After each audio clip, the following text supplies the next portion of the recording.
et bienvenue. Pour commencer, nous allons vous présenter la Société universitaire de recherche en orthophonie.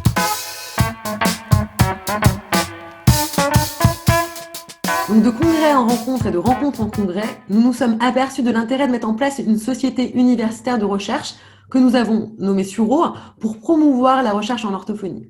L'orthophonie est une profession dynamique qui a évolué au cours de ces 50 dernières années avec une meilleure reconnaissance de la profession dans le système de soins et une meilleure reconnaissance de la formation dans le système universitaire.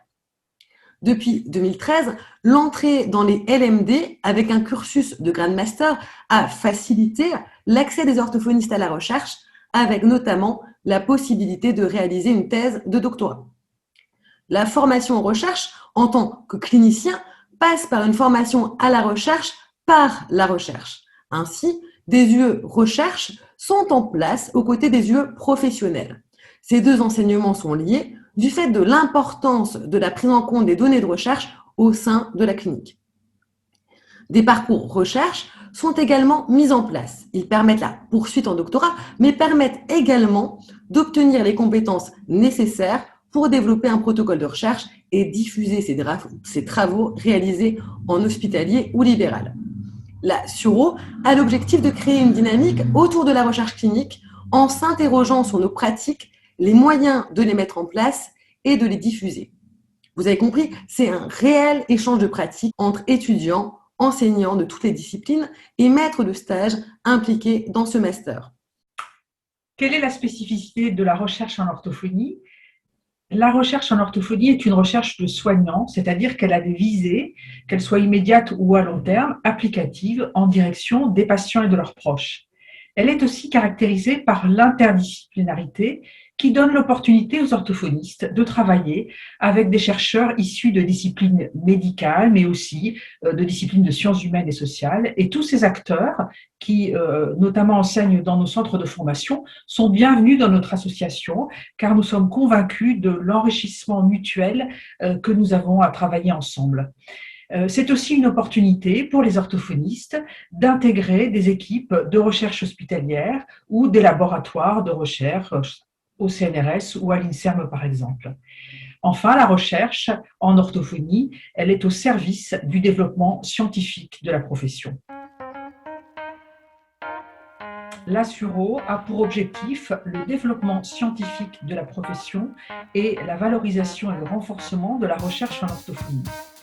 C'est une association qui est ouverte à tous, cliniciens et universitaires francophones qui ont un intérêt de recherche dans le domaine de l'orthophonie, avec une place particulière pour les étudiants inscrits en orthophonie en parcours recherche, avec ce souhait que nous avons de faire émerger la recherche en orthophonie de demain au sein des universités françaises.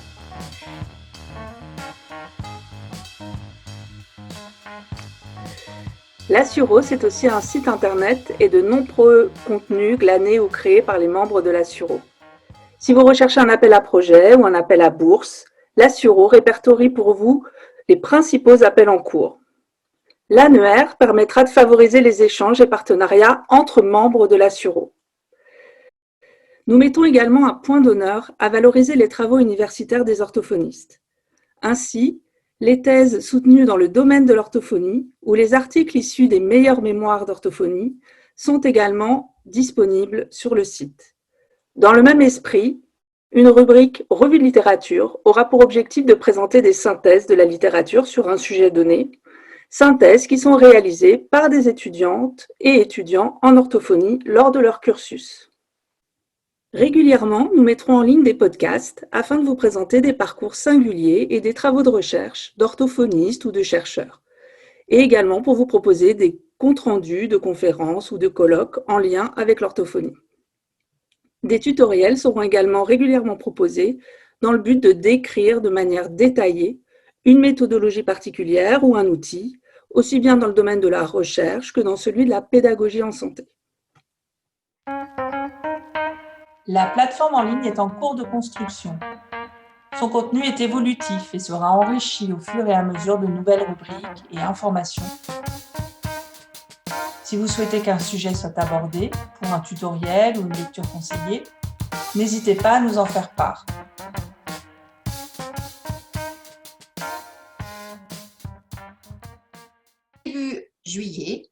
une soirée mémoire que nous avons appelée telle que les mémoires de fin d'études, puisque les mémoires de fin d'études seront terminées, et nous vous proposons, au moins aux membres participants, d'élire le meilleur mémoire de l'année 2021, meilleur mémoire par sa pertinence, son innovation, sa recherche fondamentale ou expérimentale. Un deuxième webinaire sera proposé en septembre, notez la date du 2 septembre, et abordera les nouvelles technologies et l'interdisciplinarité pour la prise en charge des troubles olfactifs post-Covid. Il sera assuré par le docteur Claire Van der Steen et Magali Penn. Et puis, un élément que vous devez retenir de Save the Date annuel, qui sera notre journée scientifique d'orthophonie. Cette année, ces journées seront les 22 et 23 octobre et seront consacrées aux nouvelles technologies et recherches en orthophonie. À très bientôt. Merci à tous ceux qui ont relayé nos informations et la duplication de nos messages, qu'ils soient mail ou sur Facebook. À bientôt à la Suro.